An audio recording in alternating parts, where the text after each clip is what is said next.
Sir ನಿಮಗೆ ತಿಳಿದಂಗೆ ಚಿಕ್ಕ ವಯಸ್ಸಿಂದ ನಾವು ಅಣ್ಣವ್ರ ಫ್ಯಾನ್ ಕೂಡ. ಅಣ್ಣವ್ರ ಸಿನಿಮಾಗಳನ್ನ ನೋಡ್ತಾ ಇರ್ತೀವಿ. ಮತ್ತು ಕನ್ನಡದ ಬಗ್ಗೆ ಇರ್ತಕ್ಕಂಥ ಜಲ ನೆಲ ಭಾಷೆ ಬಗ್ಗೆ ನಮಗೆ ತುಂಬ ಒಲವು ಮತ್ತು ಅಭಿಮಾನ ಇದೆ. ಅದನ್ನ ಎತ್ತಿಡ್ತಕ್ಕಂಥ ಸಿನಿಮಾಗಳು ಮಾಡಬೇಕು ಅಂತ ಕೂಡ ಒಲವಿತ್ತು. ಹಾಗಾಗಿ ನಾವು ಆದರೆ ನಮ್ಮ ವಿಜಯ ರಾಘವೇಂದ್ರ ಅವರು ದೊಡ್ಡ ಆರ್ಟಿಸ್ಟ್ ಕೂಡ. ಅವರು ಕೂಡ ಈ ಚಿತ್ರದಲ್ಲಿ ದ್ವಿಪಾತ್ರದಲ್ಲಿ ತುಂಬ ಅತ್ಯದ್ಭುತವಾಗಿ ಅಭಿನಯಿಸಿದ್ದಾರೆ. ಹಾಗೆಯೇ ರಂಜನಿ ಅವರು ಕೂಡ ಸುಮಾರು ಸೀರಿಯಲ್ಗಳು ಮತ್ತು ಈಗ ಸಿನಿಮಾ ಕೂಡ ಡೈರೆಕ್ಟ್ ಮಾಡ್ತಾಯಿದ್ದಾರೆ. ಅವರು ಒಳ್ಳೆ ಸ್ಟಾರ್ ವ್ಯಾಲ್ಯೂ ಇರ್ತಕ್ಕಂಥ ಹೀರೋಯಿನ್ ಕೂಡ. ಕನ್ನಡ ಭಾಷೆಯನ್ನು ಈ ರೀತಿಯೂ ಬಳಕೆ ಮಾಡ್ಕೋಬೋದು ಅಂತ ತೋರಿಸ್ಕೊಟ್ಟಿದ್ದಾರೆ. ನಾವು ಆಡು ಭಾಷೆಯಲ್ಲಿ ಆಡ್ತಕ್ಕಂಥ ಭಾಷೆನೇ ಬೇರೆ. ಅವರ ಜೊತೆಯಲ್ಲಿ ಮಾತಾಡಬೇಕಾದ್ರೆ ಈ ಭಾಷೆಯ ಒಂದು ವ್ಯಾಲ್ಯೂ, ಭಾಷೆಯ ರೀತಿ ನೀತಿನೇ ಸಂಸ್ಕೃತಿನೇ ಬೇರೆ ಇದೆ ಸರ್. ಸುದ್ದಿ ಮನೆಯ ಎಲ್ಲ ವೀಕ್ಷಕರಿಗೆ ನಮಸ್ಕಾರ. ವೀಕ್ಷಕರೇ, ವಿಜಯ ರಾಘವೇಂದ್ರ, ರಂಜಿನಿ ರಾಘವ್ ಮತ್ತಿತರರು ಅಭಿನಯಿಸಿರ್ತಕ್ಕಂಥ ಸ್ವಪ್ನ ಮಂಟಪ ಸಿನಿಮಾ ಇದೇ ಜುಲೈ 25ಕ್ಕೆ ರಾಜ್ಯಾದ್ಯಂತ ಬಿಡುಗಡೆ ಆಗ್ತಿದೆ. ಸದ್ಯಕ್ಕೆ ಸಿನಿಮಾದ ನಿರ್ಮಾಪಕರಾದಂತಹ AM ಬಾಬು ಅವರು ನಮ್ಮ ಜೊತೆ ಇದ್ದಾರೆ. ಸೊ ಅವರನ್ನು ಕಾರ್ಯಕ್ರಮಕ್ಕೆ ಸ್ವಾಗತ ಮಾಡೋಣ. ಹಾಗೆಯೇ ಸಿನಿಮಾದ ಕುರಿತು ಒಂದಷ್ಟು ವಿಚಾರಗಳನ್ನು ಮಾತಾಡಿಸ್ತೋಣ. ಸರ್ ನಮಸ್ತೆ. ನಮಸ್ಕಾರ ಸರ್, ಹೇಗಿದ್ದೀರಾ? ಚೆನ್ನಾಗಿದ್ದೀನಿ. ಕನ್ನಡ ಇಂಡಸ್ಟ್ರಿಗೆ ತುಂಬ ಹೊಸ ನಿರ್ಮಾಪಕರು ಬಂದರೆ ತುಂಬ ಹೊಸ ಕಥೆಗಳು, ಹೊಸ ಪ್ರತಿಭೆಗಳು ಕೂಡ ಇಂಡಸ್ಟ್ರಿಗೆ ಬರ್ತಾರೆ. ಸೊ ಆ ಒಂದು ಪ್ರಯತ್ನ ಕೂಡ ನಿಮ್ಮದು, ಅಂದರೆ ಹೊಸದಾಗಿ ಇಂಡಸ್ಟ್ರಿಗೆ ಕಾಲಿಟ್ಟಿದ್ದೀರಿ. ಹೇಗನ್ಸುತ್ತೆ ಚಿತ್ರರಂಗ ನಿಮಗೆ ಅಂತ? ಸರ್, ನಾವು ಇದುವರೆಗೂ ನಮ್ಮ ಕಂಪನಿ ಮಲೆ ಮಹದೇಶ್ ಎಂಟರ್ಪ್ರೈಸಿಂದ ಮ್ಯಾನುಫ್ಯಾಕ್ಚರಿಂಗಲ್ಲಿದ್ವಿ. ಈಗ ನಾವು ಸಿನಿಮಾ ರಂಗಕ್ಕೆ ಕಾಲಿಟ್ಟಿದ್ದೀವಿ. ತುಂಬ ಚೆನ್ನಾಗಿದೆ ಸರ್. ಟೀಮ್ ವರ್ಕ್ ಚೆನ್ನಾಗಿದೆ. ನಮ್ಮ ಬರಗೂರು ರಾಮಚಂದ್ರಪ್ಪ ಅವರ ನಿರ್ದೇಶನ ಮತ್ತು ಅವರ ಒಂದು ಒಡನಾಟ, ತಂಡ ಜೊತೆ ಇರ್ತಕ್ಕಂಥ ಒಡನಾಟ ತುಂಬ ಚೆನ್ನಾಗಿ ಅನುಭವ ಆಗಿದೆ ಸರ್. ಸೊ ಸಿನಿಮಾ ರಂಗಕ್ಕೆ ಬರಬೇಕಂತ ಯಾಕೆ ಅನ್ನಿಸ್ತು? ಸೊ ನಿಮ್ಮ ಹಿನ್ನೆಲೆ ಏನಂದರೆ ಏನು ಸಿನಿಮಾ ರಂಗಕ್ಕೆ ಪ್ರೆಸೆಂಟ್ ಕಾಲಿಟ್ಟಿದ್ದೀರಿ ಇಂಡಸ್ಟ್ರಿಗೆ? ಸೊ ಏನು ಮಾಡ್ಕೊಂಡಿದ್ದೀರಿ ಅಂತ ಹಿನ್ನೆಲೆ ಬಗ್ಗೆ ಹೇಳೋದಾದರೆ? ಸರ್, ನಾವು ಇದುವರೆಗೂ ಮ್ಯಾನುಫ್ಯಾಕ್ಚರಿಂಗ್ ಆಫ್ ಪೋಲ್ಸ್, ಮ್ಯಾನುಫ್ಯಾಕ್ಚರಿಂಗ್ ಟ್ರಾನ್ಸ್ಫಾರ್ಮರ್ಸಲ್ಲಿದ್ವಿ. ಮತ್ತು ನಮ್ಮ ಸಂಸ್ಥೆ ವತಿಯಿಂದ ತೀರ್ಮಾನ ತೊಗೊಂಡು ನಾವು ಸಪ್ರೇಟ್ ವರ್ಟಿಕಲ್ ಸ್ಟಾರ್ಟ್ ಮಾಡಬೇಕು, ಎಂಟರ್ಟೈನ್ಮೆಂಟ್ ಇಂಡಸ್ಟ್ರಿ ಸ್ಟಾರ್ಟ್ ಮಾಡಬೇಕು ಅಂತ ತೀರ್ಮಾನ ತೊಗೊಂಡು, ನಂತರ ನಮ್ಮ ಬರಗೂರು ರಾಮಚಂದ್ರಪುರ ಮೊದಲಿನಿಂದ ನನಗೆ ಗುರುಗಳು. ಮತ್ತು ಅವರ ಒಂದು ಕನ್ನಡದ ಭಾಷೆ ಬಗ್ಗೆ, ಸಾಹಿತ್ಯದ ಬಗ್ಗೆ ಇರ್ತಕ್ಕಂಥ ಒಂದು ಅಭಿಮಾನ ಮತ್ತು ಅವ್ರಿಗಿರ್ತಕ್ಕಂಥ ನಾಲೆಡ್ಜ್ ನೋಡಿ ನಾನು ಅವ್ರ ಜೊತೆ ತುಂಬಾ ಇಷ್ಟ ಆಯಿತು. ಮತ್ತು ಅವ್ರ ಜೊತೆ ಒಡನಾಟ ಆಗ್ತಾ ನನಗೂ ಕೂಡ ಸಿನಿಮಾ ಮಾಡಬೇಕು ಅಂತ ಅನ್ನಿಸ್ತು. ಹಾಗಾಗಿ ಅವರ ಒಂದು ಇಂಡಕ್ಷನಿಂದ ನಾವು ಸಿನಿಮಾ ರಂಗಕ್ಕೆ ಬಂದು ನಾವು ಈ ಸ್ವಪ್ನ ಮಂಟಪ ಸಿನಿಮಾನ ನಿರ್ಮಾಣ ಮಾಡಿದ್ದೀವಿ ಸರ್. ಸೊ ನೀವು ಹೇಳ್ತಿದ್ರಿ, ನಾನು ಚಿತ್ರರಂಗಕ್ಕೆ ಬರೋಕ್ಕೆ ಮೂಲ ಕಾರಣನೇ ಬರಗೂರು ರಾಮಚಂದ್ರಪ್ಪ ಅವರು ಅಂತ ಕೂಡ ಹೇಳಿದ್ರಿ. ಇದನ್ನು ಹೊರತುಪಡಿಸಿ ನೀವು ಇಂಡಸ್ಟ್ರಿಗೆ ಬರಬೇಕಂದ್ರೆ ಕೆಲವೊಂದಷ್ಟು ನಿಮ್ಗೊಂದು ಇನ್ಸ್ಪಿರೇಷನ್ ಅಂತ ಹೇಳಿರುತ್ತೆ. ಸೊ ಆ ಥರದ್ದು ಇಂಡಸ್ಟ್ರಿ ನಿಮಗೆ ಸೆಳೀತಾ ಹೇಗೆ ಅಂತ? ಸರ್, ನಿಮಗೆ ತಿಳಿದಂಗೆ ಚಿಕ್ಕ ವಯಸ್ಸಿಂದ ನಾವು ಅಣ್ಣವ್ರ ಫ್ಯಾನ್ ಕೂಡ. ಅಣ್ಣವ್ರ ಸಿನಿಮಾಗಳನ್ನ ನೋಡ್ತಾ ಇರ್ತೀವಿ. ಮತ್ತು ಕನ್ನಡದ ಬಗ್ಗೆ ಇರ್ತಕ್ಕಂಥ ಜಲ ನೆಲ ಭಾಷೆ ಬಗ್ಗೆ ನಮಗೆ ತುಂಬ ಒಲವು ಮತ್ತು ಅಭಿಮಾನ ಇದೆ. ಅದನ್ನ ಎತ್ತಿಡ್ತಕ್ಕಂಥ ಸಿನಿಮಾಗಳು ಮಾಡಬೇಕು ಅಂತ ಕೂಡ ಒಲವಿತ್ತು. ಹಾಗಾಗಿ ನಾವು ಮತ್ತು ಈ ಎಂಟರ್ಟೈನ್ಮೆಂಟ್ ಇಂಡಸ್ಟ್ರಿಯಲ್ಲೂ ಕೂಡ ನಾವು ದೃಷ್ಟಿನಲ್ಲಿ ಒಳ್ಳೆ ದೃಷ್ಟಿಯಲ್ಲಿ ನಾವು ಸ್ಟಾರ್ಟ್ ಮಾಡಿದ್ದೀವಿ ಸರ್ ಈ ಸಿನಿಮಾನ. ಸರ್, ಚಿತ್ರರಂಗಕ್ಕೆ ಯಾರೇ ಹೊಸದಾಗಿ ನಿರ್ಮಾಪಕರು ಬಂದರೂ ಕೂಡ ಒಂದು ಕಮರ್ಷಿಯಲಲ್ಲಿ ಯೋಚನೆ ಮಾಡ್ತಾರೆ. ನಮ್ಮ ಫಸ್ಟ್ ನಿರ್ಮಾಣದ ಸಿನಿಮಾದಲ್ಲಿ ಅದ್ದೂರಿ ತಾರಾಬಳಗ, ಇನ್ನೂ ದೊಡ್ಡ ಮಟ್ಟಕ್ಕೆ ತಾರಾಬಳಗ ಇರಬೇಕು, ಕಮರ್ಷಿಯಲ್ ಸಿನಿಮಾ ಇರಬೇಕು. ಸೊ ಈ ಥರದ್ದೆಲ್ಲ ಸಹಜವಾಗಿ ಆಸೆ ಇರುತ್ತೆ. ಸೊ ನೀವು ಅದನ್ನೆಲ್ಲ ಹೊರತುಪಡಿಸಿ ಒಳ್ಳೆ ಒಂದು ಕಂಟೆಂಟ್ ಇರುವಂಥ ಸಿನಿಮಾಗೆ ನೀವು ಬಂಡವಾಳ ಹಾಕಿದ್ದೀರಲ್ಲ, ಸೊ ಹೇಗೆ ಅಂತ ಇದು? ಸರ್, ಸಹಜ. ಆದರೆ ನಮ್ಮ ವಿಜಯ ರಾಘವೇಂದ್ರ ಅವರು ದೊಡ್ಡ ಆರ್ಟಿಸ್ಟ್ ಕೂಡ. ಅವರು ಕೂಡ ಈ ಚಿತ್ರದಲ್ಲಿ ದ್ವಿಪಾತ್ರದಲ್ಲಿ ತುಂಬ ಅತ್ಯದ್ಭುತವಾಗಿ ಅಭಿನಯಿಸಿದ್ದಾರೆ. ಹಾಗೆಯೇ ರಂಜನಿ ಅವರು ಕೂಡ ಸುಮಾರು ಸೀರಿಯಲ್ಗಳು ಮತ್ತು ಈಗ ಸಿನಿಮಾ ಕೂಡ ಡೈರೆಕ್ಟ್ ಮಾಡ್ತಾಯಿದ್ದಾರೆ. ಅವರು ಒಳ್ಳೆ ಸ್ಟಾರ್ ವ್ಯಾಲ್ಯೂ ಇರ್ತಕ್ಕಂಥ ಹೀರೋಯಿನ್ ಕೂಡ. ಅವರು ಕೂಡ ದ್ವಿಪಾತ್ರದಲ್ಲಿ ತುಂಬ ಅದ್ಭುತವಾಗಿ ಅಭಿನಯ ಮಾಡಿದ್ದಾರೆ. ಮತ್ತು ಸುಂದರಾಜ್ ಅವರಿದ್ದಾರೆ. ಎಲ್ಲ ಎಕ್ಸ್ಪೀರಿಯನ್ಸ್ಡ್ ಆರ್ಟಿಸ್ಟ್ಗಳಿದ್ದಾರೆ ಸರ್. ತುಂಬ ಚೆನ್ನಾಗಿ ಎಕ್ಸ್ಪೀರಿಯನ್ಸ್ ಆ್ಯಂಡ್ ಸ್ಟಾರ್ ವ್ಯಾಲ್ಯೂ ಇರ್ತಕ್ಕಂಥ ಆರ್ಟಿಸ್ಟ್ಗಳು ಕೂಡ ನಮ್ಮಲ್ಲಿ ಅಭಿನಯ ಮಾಡಿದ್ದಾರೆ. ಕಥೆನೂ ಕೂಡ ತುಂಬ ಚೆನ್ನಾಗಿದೆ ಸರ್. ಸೊ ಯಾಕೆ ಅನ್ಕೊಂಡ್ರೆ ನಾನು ಮತ್ತೆ ಅದನ್ನೇ ಕೇಳ್ತೀರಿ, ಈ ಥರದೊಂದು ಕತೆ? ಯಾಕಂದರೆ ಈ ಥರ ಕತೆಗಳು ಬರೋದು ತುಂಬ ಅಪರೂಪ. ಸೊ ಯಾಕಂದರೆ ಆಗೆಲ್ಲ ತುಂಬ ಬರ್ತಿತ್ತು, ಜನಗಳು ನೋಡ್ತಿದ್ರು. ಇತ್ತೀಚೆಗೆ ನೋಡಲ್ಲ ಅಂತಲ್ಲ, ಎಲ್ಲ ನೋಡೋರ ಸಂಖ್ಯೆ ಸ್ವಲ್ಪ ಕಮ್ಮಿ ಆಗಿದೆ ಅಂತಲೇ ಹೇಳ್ಬೋದು. ಸೊ ಈ ಥರದ್ದೊಂದು ಸಿನಿಮಾಗೆ ನೀವು ಬಂಡವಾಳ ಹಾಕೋದಿದೆಯಲ್ಲ, ಸೊ ಹೆಂಗೆ ಅಂತ ಅದು ಸಾಧ್ಯ? ಅಂದರೆ ಒಂದು ಸಿನಿಮಾ ತಂಡ ಅಥವಾ ಯಾವುದು ನೋಡಿ ನೀವು ಮುಂದಾದ್ರಿ ಅಂತ? ಸರ್, ಇದರಲ್ಲಿ ಮೊದಲನೇದಾಗಿ ಕತೆ ತುಂಬ ಚೆನ್ನಾಗಿದೆ. ಎರಡನೇದು ಭಾಷೆ ತುಂಬ ಚೆನ್ನಾಗಿ ಬಳಕೆ ಮಾಡ್ಕೊಂಡಿದ್ದಾರೆ ನಮ್ಮ ಬರಗೂರು ರಾಮಚಂದ್ರಪ್ಪ ಅವರು. ಕನ್ನಡ ಭಾಷೆಯನ್ನು ಈ ರೀತಿಯೂ ಬಳಕೆ ಮಾಡ್ಕೋಬೋದು ಅಂತ ತೋರಿಸ್ಕೊಟ್ಟಿದ್ದಾರೆ. ನಾವು ಆಡು ಭಾಷೆಯಲ್ಲಿ ಆಡ್ತಕ್ಕಂಥ ಭಾಷೆನೇ ಬೇರೆ, ಅವರ ಜೊತೆಯಲ್ಲಿ ಮಾತಾಡಬೇಕಾದ್ರೆ ಈ ಭಾಷೆಯ ಒಂದು ವ್ಯಾಲ್ಯೂ, ಭಾಷೆಯ ರೀತಿ ನೀತಿನೇ, ಸಂಸ್ಕೃತಿನೇ ಬೇರೆ ಇದೆ ಸರ್. ಸೊ ಹಾಗಾಗಿ ಭಾಷೆ ಮತ್ತು ಕುಟುಂಬ ಸಮೇತರಾಗಿ ಬಂದು ನೋಡ್ತಕ್ಕಂಥ ಸಿನಿಮಾ ಆಗಬೇಕು, ಸಮಾಜಕ್ಕೆ ಈ ರೀತಿಯಲ್ಲಿ ಒಂದು ಸಂದೇಶನ ಕಳಿಸ್ತಕ್ಕಂಥ ಪ್ರಯತ್ನ ಮಾಡಬೇಕು ಅಂತ ಈ ಸಿನಿಮಾನ ನಾವು, ಈ ಕತೆ ಮತ್ತು ಡೈರೆಕ್ಷನ್ ಎಲ್ಲನೂ ಒಪ್ಕೊಂಡು ನಾವು ಈ ಸಿನಿಮಾ ನಿರ್ಮಾಣ ಮಾಡಲಿಕ್ಕೆ ತೀರ್ಮಾನ ತೊಗೊಂಡ್ವಿ ಸರ್ ನಾವು. ಸೊ ನಿಮ್ಗೆ ಅಂದರೆ ಸರ್ ಬರಗೂರ ರಾಮಚಂದ್ರಪ್ಪ ಅವರು ಈ ಸಿನಿಮಾಗೆ ಇದೇ ಥರದ್ದು ಒಂದು ಟೈಟ್ಲ್ ಇಕ್ತಿದ್ದೀನಿ, ಅಂದರೆ ಶೀರ್ಷಿಕೆ ಇಕ್ತಿದ್ದೀನಿ ಸ್ವಪ್ನ ಮಂಟಪ ಅಂತ ನಿಮ್ಗೆ ಹೇಳಿದಾಗ ನಿಮ್ಗೆ ಹೇಗೆ ಅನ್ನಿಸ್ತದೆ? ಅಂದರೆ ಜನಗಳು ಈಗಿನ ಈ ಒಂದು ಇರುವಂಥ ಜನ್ರೇಷನಲ್ಲಿ ಈ ಥರದ್ದೊಂದು ಟೈಟ್ಲ್ ಇಟ್ಟರೆ ಚಿತ್ರಮಂದಿರಕ್ಕೆ ಬರ್ತಾರ ಅನ್ನೋದು ಕೂಡ ಒಂದು ಪ್ರಶ್ನೆ ಆಗಿರುತ್ತೆ. ಸೊ ಆ ಥರದ್ದೇನೋ ಡಿಸ್ಕಸ್ ಆಯ್ತಾ ಹೀಗೆ ಅಂತ? ಸರ್ ಖಂಡಿತವಾಗ್ಲೂ ಡಿಸ್ಕಷನ್ ಆಯಿತು. 2 ಪದ 3 ಪದ ಅದು ಒಂದು ರೀತಿ ಟೇಸ್ಟ್ ಇರ್ತಕ್ಕಂಥ ಆಡಿಯನ್ಸು. ಸ್ವಪ್ನ ಮಂಟಪ ನಮ್ಮದು ಮೆರುಗು, ನಮ್ಮ ಸಂಸ್ಕೃತಿ, ನಮ್ಮ ರೀತಿ ಎತ್ತಿ ಹಿಡಿತಕ್ಕಂಥ ಒಂದು ಪದ ಅದು.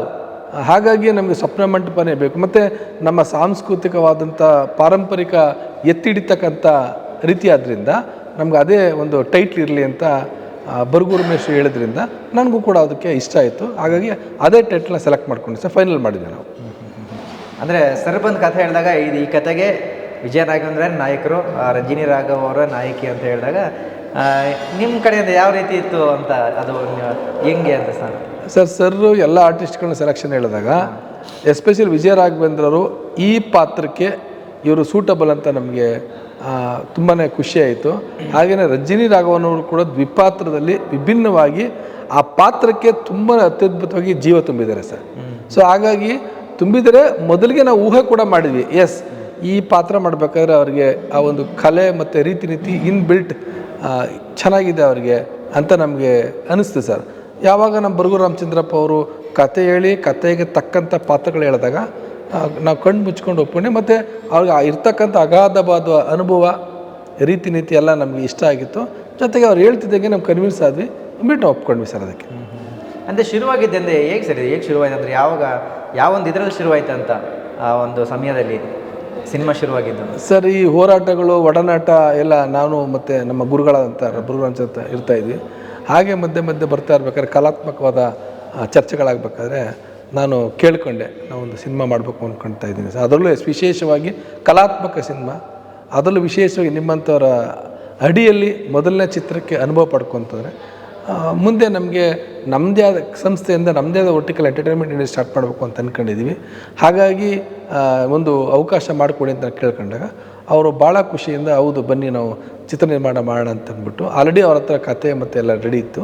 ಸೊ ಸಂತೋಷವಾಗಿ ಇಬ್ಬರು ಒಪ್ಕೊಂಡು ಚಿತ್ರ ನಿರ್ಮಾಣಕ್ಕೆ ಸ್ಟಾರ್ಟ್ ಮಾಡಿದ್ವಿ ಸರ್ ನಾವು. ಇನ್ನು ಸಿನಿಮಾದ ಹಾಡುಗಳ ಬಗ್ಗೆ ಮಾತಾಡೋದಾದ್ರೆ ಸರ್, ಆಲ್ರೆಡಿ 3 ಹಾಡುಗಳು ಯೂಟ್ಯೂಬಲ್ಲಿ ಕೂಡ ನಾವು ನೋಡ್ಬೋದು. ಸೊ ಒಳ್ಳೆಯ ಪ್ರಶಂಸೆ ಕೂಡ ಪಡೀತಿದೆ ಸಾಂಗ್ಸ್ಗಳು.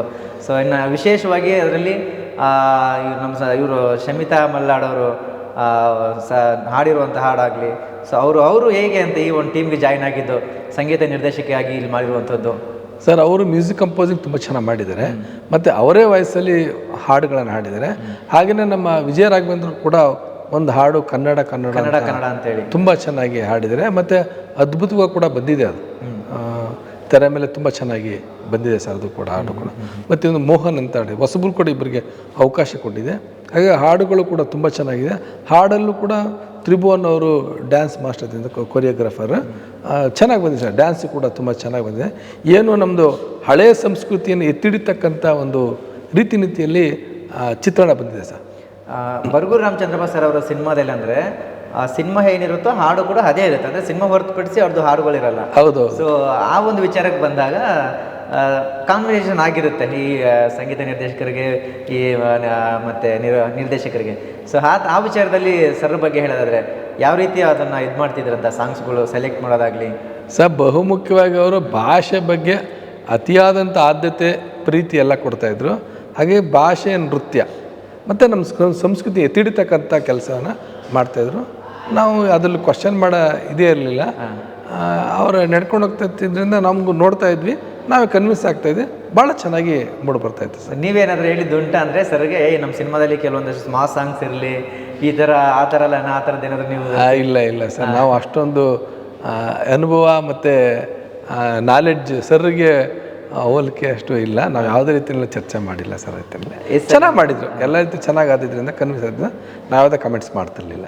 ಸೊ ಮೊದಲ ನಿರ್ಮಾಣದ ಸಿನಿಮಾ, ಸೊ ಮನೆ ಕಡೆ ಆಗಲಿ, ಕುಟುಂಬದ ಅಂದರೆ ಫ್ಯಾಮಿಲಿ ಕಡೆ ಆಗಲಿ, ಸೊ ಯಾವ ರೀತಿ ನಿಮ್ಮನ್ನು ಪ್ರಶಂಸಿಸಿದ್ದಾರೆ ಅಂತ? ಸರ್ ನನ್ನ ವೈಫು ಕೂಡ ಇದಕ್ಕೆ ಕೋ ಪ್ರೊಡ್ಯೂಸರ್, ಸಹ ನಿರ್ಮಾಪಕರು. ಅವರು ಕೂಡ ನನ್ನ ಗ್ರೂಪ್ ಆಫ್ ಕಂಪನಿ ಏನು ನಮ್ಮದು ಮ್ಯಾನುಫ್ಯಾಕ್ಚರಿಂಗ್ ಆಫ್ ಪೋಲ್ಸು, ಟ್ರಾನ್ಸ್ಫಾರ್ಮರ್ಸು, ವೈರ್ಸ್ ಇದೆ, ಅಲ್ಲಿ ಇನ್ವಾಲ್ವ್ಮೆಂಟ್ ಇದೆ ಸರ್. ಅವರು ಕೂಡ ಒನ್ ಆಫ್ ದಿ ಡೈರೆಕ್ಟರ್ ಅದಕ್ಕೆ. ಸೊ ಹಾಗಾಗಿ ಅವರು ತುಂಬಾ ಚೆನ್ನಾಗಿ ಸ್ಪಂದಿಸಿದರೆ, ಮತ್ತು ನನ್ನ ಕಂಪನಿ ಎಲ್ಲರೂ ಕೂಡ ಇದಕ್ಕೆ ಸ್ಪಂದಿಸಿದ್ರೆ, like account section, purchase section ಎಲ್ಲರೂ ಕೂಡ ನಮಗೆ ಚೆನ್ನಾಗಿ ಸ್ಪಂದಿಸಿ ಚಿತ್ರ ನಿರ್ಮಾಣ ಆಗೋದಕ್ಕೆ ಪ್ರತಿಯೊಬ್ಬರು ಕೂಡ ಸ್ಪಂದಿಸಿ ತುಂಬ ಸಹಕಾರ ಮಾಡಿ ನಾವು ಒಳ್ಳೆಯ ಚಿತ್ರ ನಿರ್ಮಾಣ ಮಾಡಲಿಕ್ಕೆ ಪೂರಕವಾಗಿ ಸಹಾಯ ಮಾಡಿದ್ದಾರೆ ಸರ್. ಈ ಪ್ರಚಾರ, ಈ ಓಡಾಟ ಎಲ್ಲ ನಿಮ್ಗೊಸ್ದು ಸಿನಿಮಾ ಇದಕ್ಕೆ. ಹೌದು. ಸೊ ಅದು ಯಾವ ರೀತಿ ಖುಷಿ ಕೊಡ್ತಿದೆ ಒಂದು ಕಡೆ? ಸರ್ ತುಂಬ ಖುಷಿ ಕೊಡ್ತದೆ. ಜೊತೆಗೆ ನಮ್ಮ ನಟರೆಲ್ಲರೂ ಕೂಡ ಬರ್ತೀವಿ ಅಂತ ತುಂಬ ಸಹಕಾರಿಯಾಗಿದ್ದಾರೆ. ನಮ್ಮ ಡೈರೆಕ್ಟರ್ ವಿಜಯ ರಾಘವೇಂದ್ರ ಅವರು, ಹೀರೋ ರಂಜಿನಿ ಅವರು, ಅವರೆಲ್ಲ ಕೂಡ ಮುಂದಿನ ದಿನಗಳ ರಿಲೀಸ್ ಆಗ್ತಿದ್ದಂಗೆ ನಮ್ಮ ಜೊತೆಯಲ್ಲಿ ಬಂದು ಪ್ರಮೋಷನ್ ಮಾಡ್ತೀವಿ ಅಂತೆಲ್ಲ ಹೇಳಿದ್ದಾರೆ. ತುಂಬ ಪ್ರೋತ್ಸಾಹ ಕೊಡ್ತಾರೆ ಎಲ್ಲರೂ, ಆರ್ಟಿಸ್ಟ್ಗಳಿಂದ ಹಿಡಿದು ತಾಂತ್ರಿಕ ವರ್ಗದವ್ರಿಗೆ ಪ್ರತಿಯೊಬ್ಬರು ಕೂಡ ನನಗೆ ಫೋನ್ ಮಾಡಿ, ಇಲ್ಲ ನೀವು ಮಾಡಿ, ನಾವು ತುಂಬ ಪ್ರೋತ್ಸಾಹ ಮಾಡ್ತೀವಿ ಅಂತ ತುಂಬ ಸಹಕಾರಿಯಾಗಿದ್ದಾರೆ. ಪ್ರಮೋಟ್ ಮಾಡ್ತೀವಿ ಸರ್, 25ರಂತ ತುಂಬ ಚೆನ್ನಾಗಿ ಪ್ರಮೋಟ್ ಮಾಡ್ತೀವಿ. ಸೊ ಸಿನಿಮಾ ಬಿಡುಗಡೆ ಹಂತದಲ್ಲಿದೆ. ಸೊ ಇದೇ 25ಕ್ಕೆ ರಿಲೀಸ್ ಆಗ್ತಿದೆ ಸರ್. ಹೌದು. ಪ್ಲ್ಯಾನ್ಸ್ ಎಲ್ಲ ಯಾವ ರೀತಿ ಮಾಡ್ಕೊಂಡಿದ್ದೀರಿ? ಈ ಪ್ರಮೋಷನ್ಸ್ ಜೊತೆಗೆ ಬೇರೆ ಬೇರೆ ರೀತಿಯ ಪ್ಲ್ಯಾನ್ಸ್ಗಳೆಲ್ಲ ಯಾವ ರೀತಿ ಮಾಡ್ಕೊಂಡಿದ್ದೀರಿ ಅಂತ? ಸರ್ ಈಗೇನು ನಮ್ಮ ಸಿನಿಮಾ ರಿಲೀಸ್ ಮಾಡ್ತಾಯಿದ್ದೀವಿ, ಕತೆ ತುಂಬ ಚೆನ್ನಾಗಿದೆ, ಭಾಷೆ ಬಗ್ಗೆ ಇದೆ. ಹಾಗಾಗಿ ಎಲ್ಲರೂ ಕುಟುಂಬ ಸಮೇತರಾಗಿ ಬಂದು ನಮ್ಮನ್ನು ಪ್ರೋತ್ಸಾಹಿಸಬೇಕು ಅಂತ ಕೇಳ್ಕೊಳ್ತಾಯಿದ್ದೀನಿ.